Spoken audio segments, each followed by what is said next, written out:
So first of all, what is marketing? Lots of students will say marketing is selling things to people. Marketing is letting people know about products. That's advertising. That's not the same as marketing. The most crucial thing about marketing is the fact it identifies what people want. So it thinks about what are they going to need to have. It's not about selling them stuff. It's identifying what they want in the first place. It's also thinking what will they want next.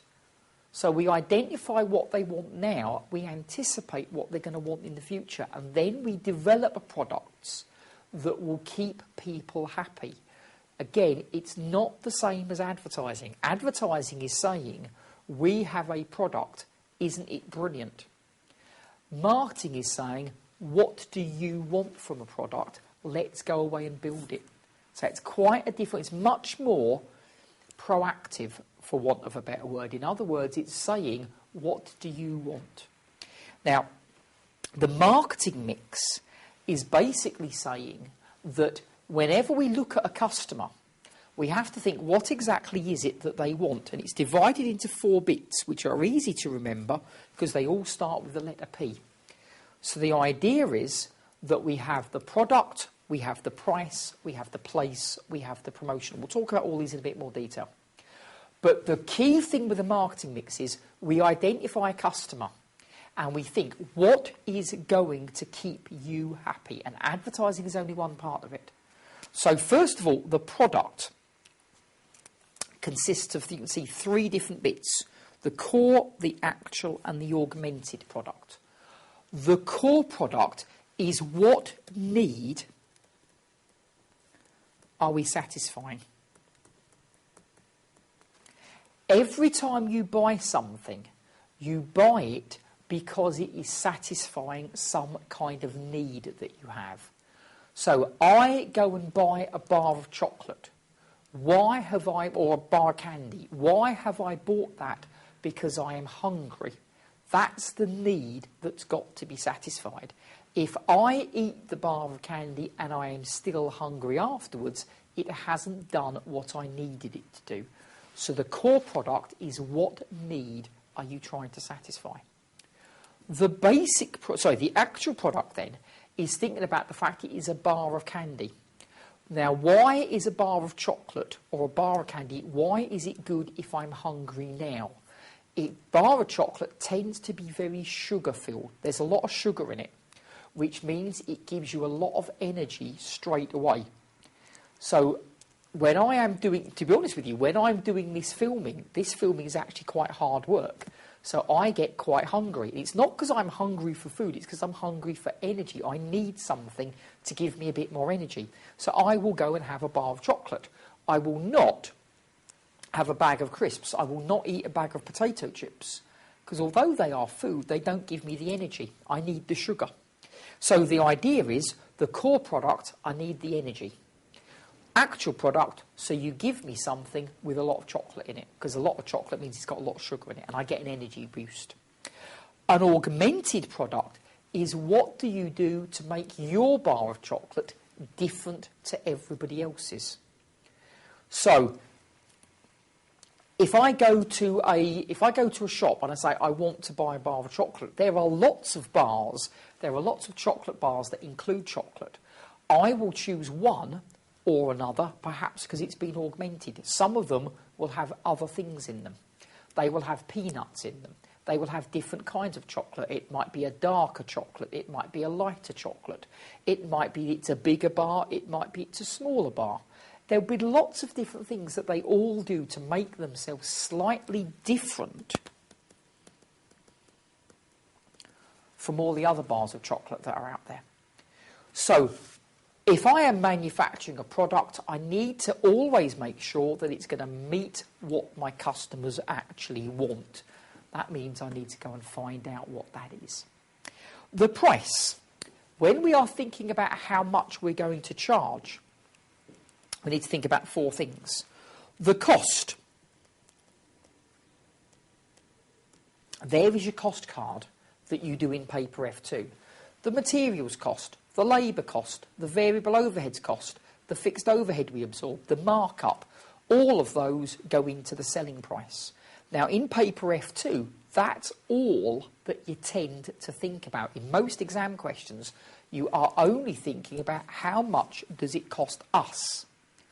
But the other three things, or certainly the next two things rather, are outside things that might also affect how much you can charge. What are our customers willing to pay? You may have come across demand-based pricing. Now, I think it's in F2, it certainly is in P5, so if you're doing P5 you'll see that again.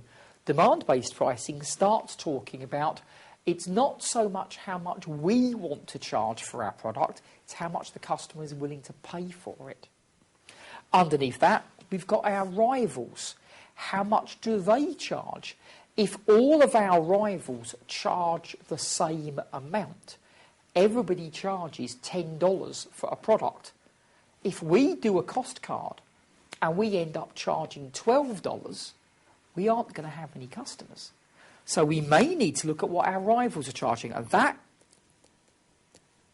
again, something that you see in P5, that's often known as average rate pricing. So in other words, we will charge the same as everybody else is. So average rate pricing. Notice those two, as I say, are looking outside the company. So yes, we need to do a cost card, but we also have to take other things into account. Final one we've got there, corporate objectives. Now, it's getting beyond what you guys need for F2, but again, I'm afraid you'll see it at P5. How much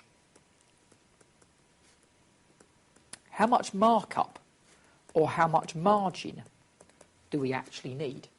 In F2, they will simply tell you they're going to have a 10% markup. They're going to have a 15% margin. Fine, but where did the 10% and the 15% come from? It's because a company has a certain amount of profit that it wants to make.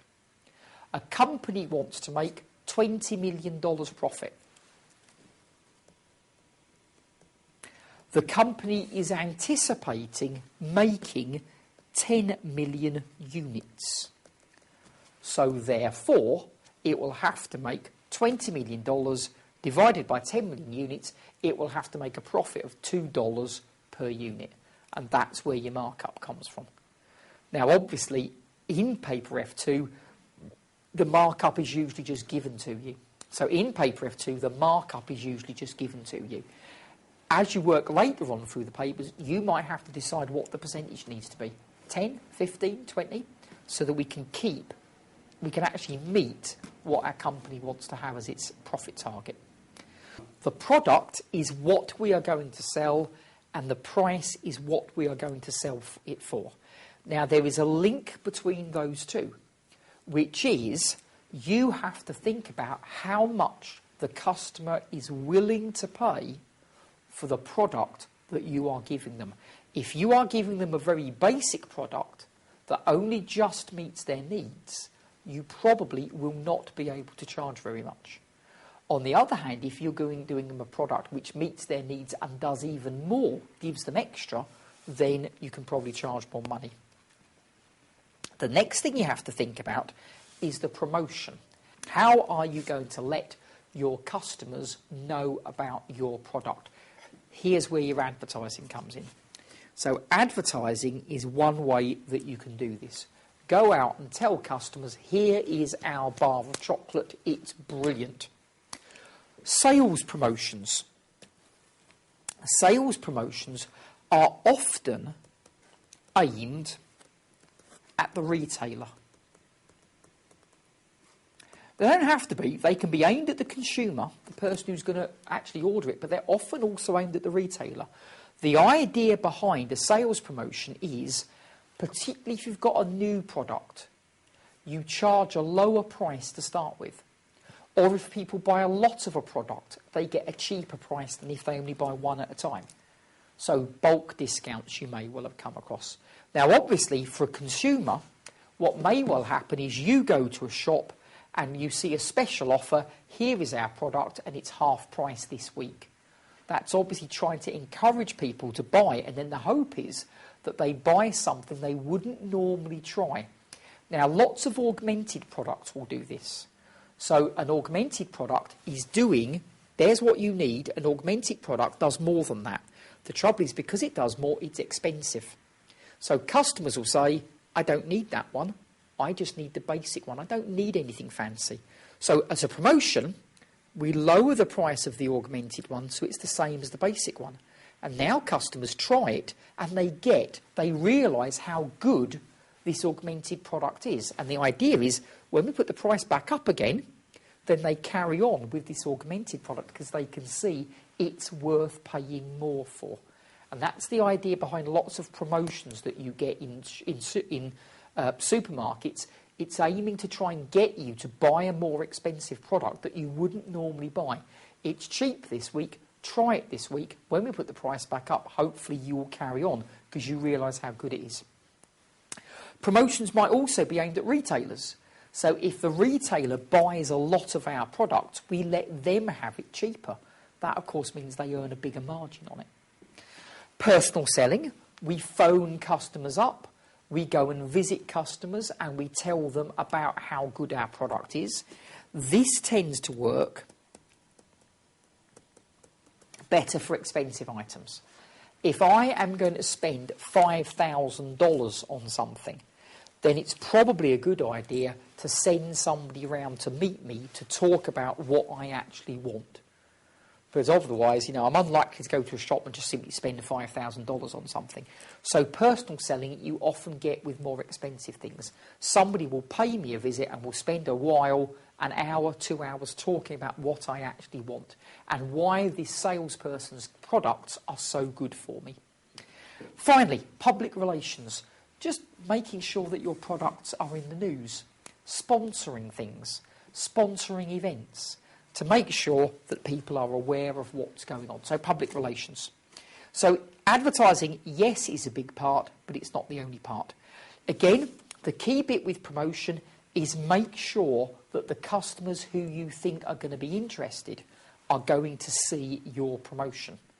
So if I am talking about a basic chocolate bar, I need to make sure that I am advertising it and doing sales promotions where my potential customers will actually find them. So there's no point in me advertising somewhere that the customers I'm interested in won't even bother looking at. I'm just wasting my money. So find somewhere they'll be interested in and advertise there. Finally, the place. Where are we going to sell this? Basically, two choices. Selling direct. That means having a shop. That means selling things via a website, selling them over the internet. The idea with both of those is we sell things directly to the customer. As you go through the ACC ad, particularly when you get up to things like Paper P3, you will see that the vast majority of companies don't do that. The vast majority of companies actually sell their products to somebody else. So they are businesses that actually sell products to other businesses. So it may well be that we sell our products via an intermediary. So we perhaps sell our products to a retailer who then sells it to the customer. Or we sell our products to a wholesaler who then sells it on to a consumer. So in later exams, it's probably not a big deal at F1, but in later exams, just think about who is buying from you. Are you selling it directly to a consumer? The consumer is the person who uses it. Or are you selling it onto another business? So there's two different ways. They are both good in different ways. Now, the idea behind marketing then is that it should support the strategy that we're following for an organisation. Now, we'll talk about this a little bit later during the course, and we'll talk about it again in Paper P3. Analysis, choice and implementation simply means that we need to analyse what the customers want, particularly what they're going to want in the future. We need to give them a choice. We need to think about what products we will sell to them. And then we have to think about the 4 Ps. So what products do they want? What needs does that meet? What price will they pay? Where will they see our promotion? And where will they go to get the products? So the marketing mix in the exam is probably most likely to simply be either, here are 4 things, one of them is wrong. So the examiner will give you price, product, place, and something else that begins with P, personality. And there's one that's obviously wrong. Or the examiner will say, what are the things that fit into the product? Or what are the things you need to think about with place? Or what are the things you need to think about with price? So make sure that you are happy with all of those 4 different bits that we've got.